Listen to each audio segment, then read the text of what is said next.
लाल सागर में जारी हलचल के बीच भारत और अमेरिका के विदेश मंत्रियों की बातचीत हुई है, जहां पर जंग बहुत ज्यादा सख्त हो गई है और फैलती हुई नजर आ रही है।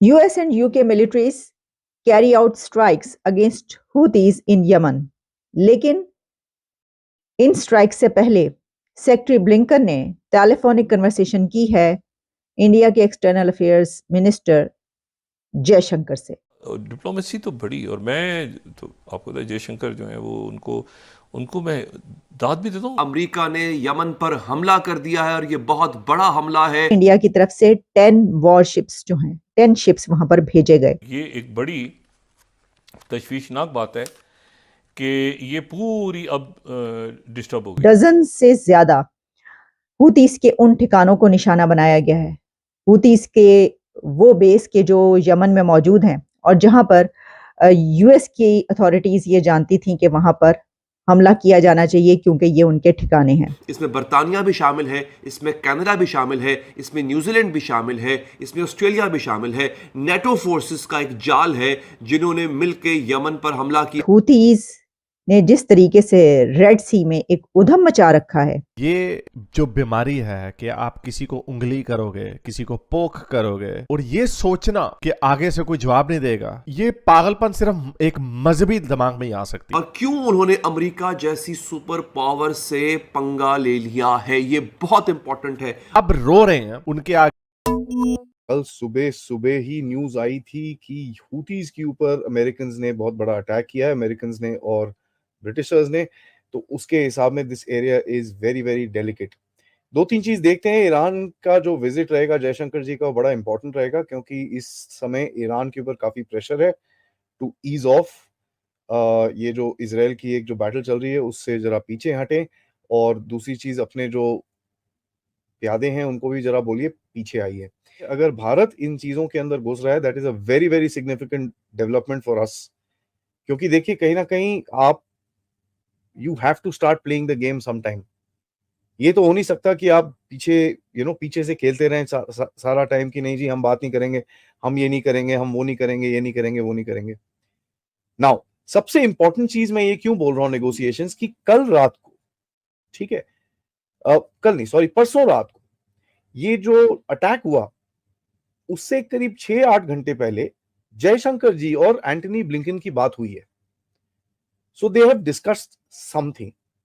उन्होंने जो स्टेटमेंट डाला है कि जी we are concerned about this entire area और यहाँ से कुछ ऐसी चीज नहीं होनी चाहिए, ये वो, they have already said that.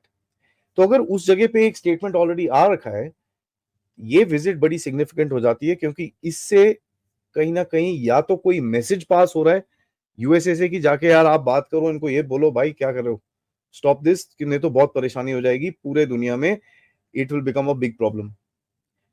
दूसरी तरफ से यूएसए इंस्टिगेट तो कर ही रहा है ईरान को, वहां पर बॉम्ब ब्लास्ट कराता है, ये करता है, वो करता है, all that is happening. Bharat Red Sea में सुएज कैनाल के रास्ते हर साल 2.5 लाख करोड़ रुपए का सामान यूरोप और बाकी देशों को निर्यात करता है, एक्सपोर्ट करता है, और यह हमारे कुल एक्सपोर्ट का लगभग 7% है।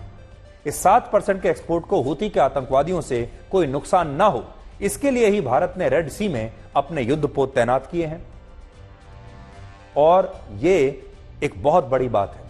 आपको जानकर हैरानी होगी कि हूती के हमलों से डरकर अभी बहुत सारे देश अपने समुद्री जहाजों को अफ्रीकी महाद्वीप के पास साउथ अटलांटिक ओशियन के रास्ते यूरोप के देशों में भेज रहे हैं, और ये एक बहुत लंबा रूट है जिसमें रेड सी के मुकाबले यहां से यात्रा करने में 10 दिन ज्यादा लगते हैं।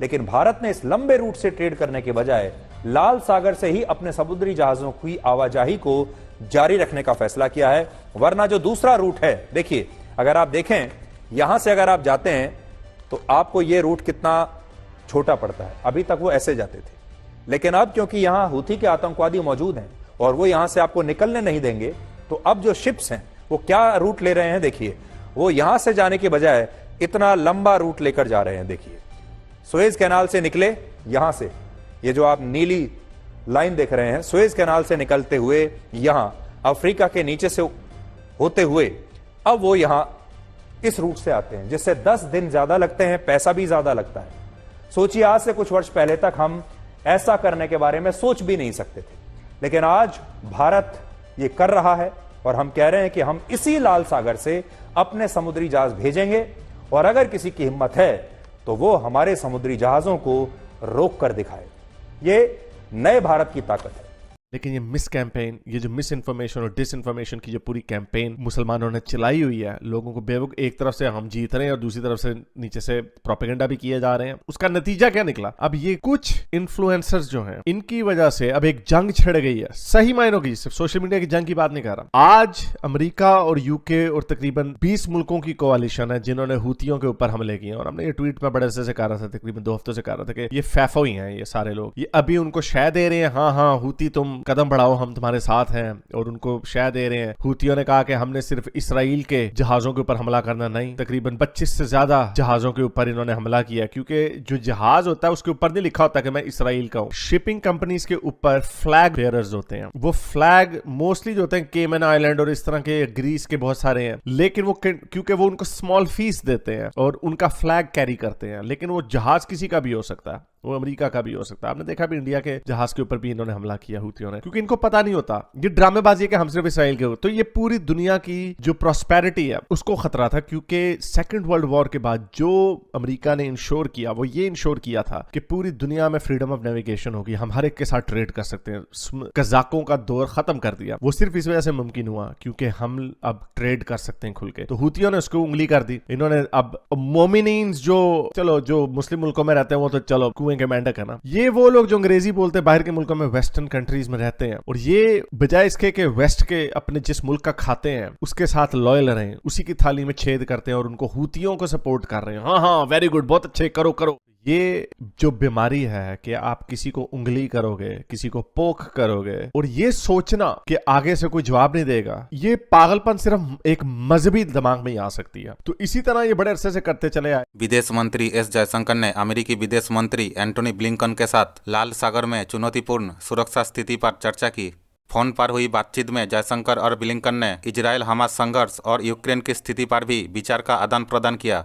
विदेश मंत्री एस जयशंकर ने एक्स पर कहा कि आज शाम मेरे मित्र और अमेरिका के विदेश मंत्री ब्लिंकन के साथ एक अच्छी चर्चा हुई। हमारी बातचीत समुद्री सुरक्षा चुनौतियों, विशेष रूप से लाल सागर क्षेत्र पर केंद्रित थी। इसके साथ ही गाजा समेत पश्चिम एशिया में चल रही अमेरिका की नीतियों की सराहना की गई। बता दें कि लाल सागर पर मर्चेंट शिप पर हुती रिबेल्स के हमले ने भारत के लिए मुश्किल पैदा कर दी है।